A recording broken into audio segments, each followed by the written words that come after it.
Hello friends. अभी बहुत सारे स्टूडेंट्स की 12th साइंस की एग्जामिनेशन खत्म हो चुकी है, रिजल्ट्स आर वेटिंग और आईआईटी जेईई के रिजल्ट्स भी आ चुके हैं और कुछ ही दिनों में आपके सीईटी के रिजल्ट्स आने वाले हैं। और डेफिनेटली स्टूडेंट्स को अब आगे जाके engineering admission, pharmacy admission, architecture admission, ऐसे बहुत सारे एडमिशन्स और फ्यूचर के बारे में सोच बन चुकी है। आज इस वीडियो में हम एडमिशन के लिए कौन कौन से डॉक्यूमेंट लगने वाले हैं, उसकी प्रोसेस कैसे होने वाली है और पूरा एडमिशन प्रोसेस कैसे चलेगा, इसलिए समझते हैं।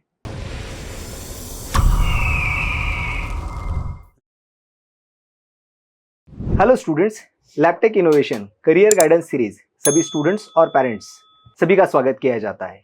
अब जो स्टूडेंट एडमिशन लेना चाहते हैं, सबसे पहले उन्हें कुछ डॉक्यूमेंट्स रेडी करने पड़ेंगे और ये डॉक्यूमेंट्स उनके एडमिशन प्रोसेस में काफ़ी काम के लिए लगने वाले हैं।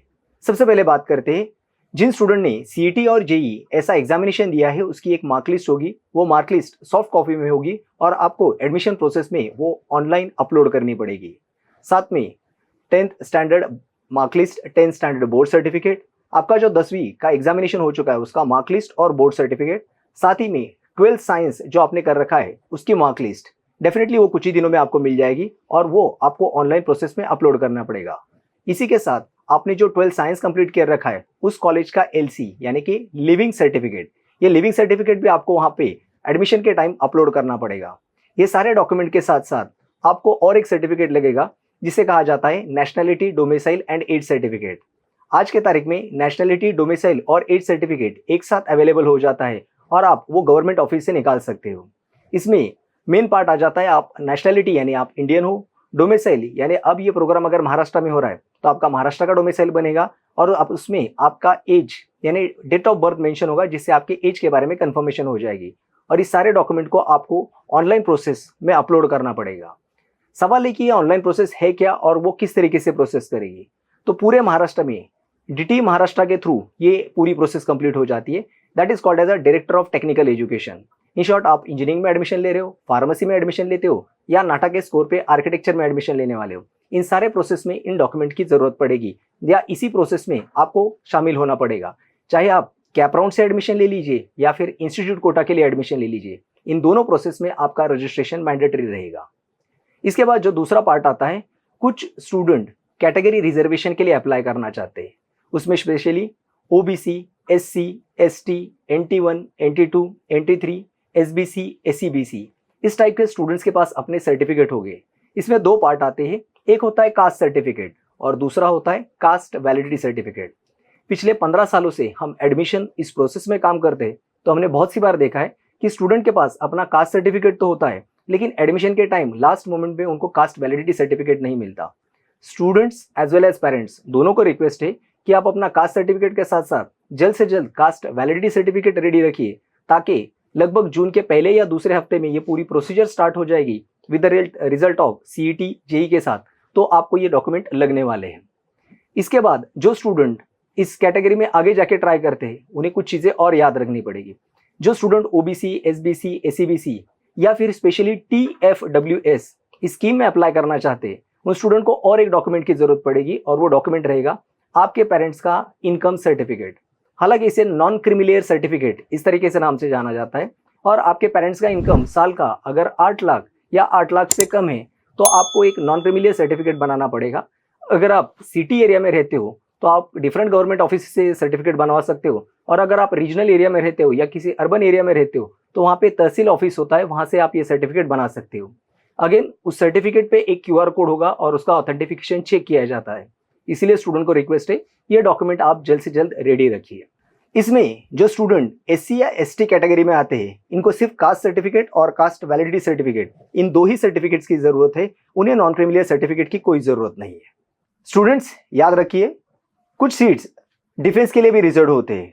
बस एडमिशन प्रोसेस में आपको वो डॉक्यूमेंट वहाँ पे अपलोड करने हैं ताकि आप उस सीट्स रिजर्वेशन पे अप्लाई कर सको। साथ में कुछ सीट्स फिजिकली हैंडीकैप स्टूडेंट्स और जम्मू और कश्मीर स्टूडेंट्स के लिए यानी JNK स्टूडेंट्स के लिए भी होते हैं, बट वो पर्टिकुलर डॉक्यूमेंट्स आपके पास होने चाहिए और एडमिशन प्रोसेस में आप उसे अपलोड कर दीजिए। स्टूडेंट, आपका CET का रिजल्ट आपको mahaCET.org इस वेबसाइट पे मिल जाएगा जो कुछ दिनों के बाद रिफ्लेक्ट होना शुरू हो जाएगा। जिस दिन ये डिक्लेयर हो जाएगा वो रिजल्ट्स आपको वहाँ से मिल जाएगा। डेफिनेटली आपका ये जो एडमिशन प्रोसेस होता है ये DTE यानी डायरेक्टर ऑफ टेक्निकल एजुकेशन के प्रोसेस से ही चलता है, यानी सभी लोगों को ये सारे डॉक्यूमेंट पहले तो आपको अपना रजिस्ट्रेशन करना पड़ेगा और अभी जो मैंने सारे डॉक्यूमेंट्स बताए थे वो आपको सिस्टमेटिकली उसके ऊपर अपलोड करने पड़ेंगे। ये सारे आप सॉफ्ट कॉपी में अपलोड करते हो, जिसके कारण पूरा महाराष्ट्र का एक डाटा एक ही वेबसाइट पे जमा हो जाता है और इस हिसाब से आगे जाके आपको एक मेरिटियल रैंक तैयार हो जाता है, जिसे SML यानी स्टेट मेरिट लिस्ट नंबर कहा जाता है। एंड एज पर SML और साथ में आपके जो परसेंटाइल है, इन दोनों के कॉम्बिनेशन से आपको महाराष्ट्र के अलग अलग कॉलेजेस के एडमिशंस मिलना शुरू हो जाते हैं। जब आप ये सारे डॉक्यूमेंट रेडी करोगे तो ये सारे डॉक्यूमेंट आप अपलोड करोगे ऑनलाइन प्रोसेस में। स्टूडेंट, इसमें कुछ खास चीजें जो आपको समझ में आ जानी चाहिए। ये सारे डॉक्यूमेंट अपलोड करने के बाद वो आपको दो टाइप के वेरिफिकेशन पूछता है, एक documentary verification by e processing या document verification by physical verification. आप सभी लोगों के लिए जहां से भी आप महाराष्ट्र में कहीं से भी फॉर्म भरोगे, आपके एरिया में कोई ना कोई फैसिलिटेशन सेंटर बनाया जाता है। ज्यादातर वो कोई ना कोई इंजीनियरिंग कॉलेज ही होता है। आप सारे डॉक्यूमेंट अपलोड करने के बाद बच्चों से कभी ना कभी कुछ गलती हो जाती है, जिसका वेरिफिकेशन ई वेरिफिकेशन में ढंग से होता नहीं है। मैं स्टूडेंट को रिक्वेस्ट करूंगा कि जब भी आप सारे डॉक्यूमेंट अपलोड करोगे तो आप इसका ई वेरिफिकेशन के बजाय फिजिकल वेरिफिकेशन पे ध्यान दीजिए, ताकि आपके एरिया में घर के बाजू में कोई ना कोई इंजीनियरिंग कॉलेज होगा, वहां पे ये सारे डॉक्यूमेंट अपलोड करने के बाद क्रॉस वेरीफाई करना ना भूले। इसीलिए कुछ पर्टिकुलरली टाइम दिया जाता है, मान लीजिए 8 या 10 दिन का। इस 10 दिन में आप खुद फिजिकली जाकर अपने डॉक्यूमेंट वेरीफाई कर लीजिए, जिससे आपने जो फॉर्म भरा है या नहीं, या रजिस्ट्रेशन किया है या नहीं, ये सही है गलत है, यह आपको कंफर्म पता चलेगा। इसीलिए आप फिजिकल वेरिफिकेशन पे ज्यादा भरोसा दें।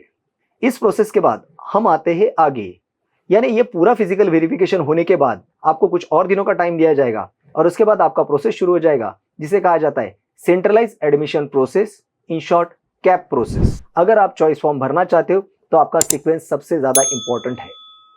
स्टूडेंट, एक बात खास याद रखिए, जब भी आप एडमिशन प्रोसेस के लिए आते हो और रजिस्ट्रेशन करते हो, इस रजिस्ट्रेशन में आपका एक आईडी नंबर जनरेट होता है और आईडी नंबर के साथ आपका एक पासवर्ड जो आपको खुद वहां पे स्टोर करना पड़ता है।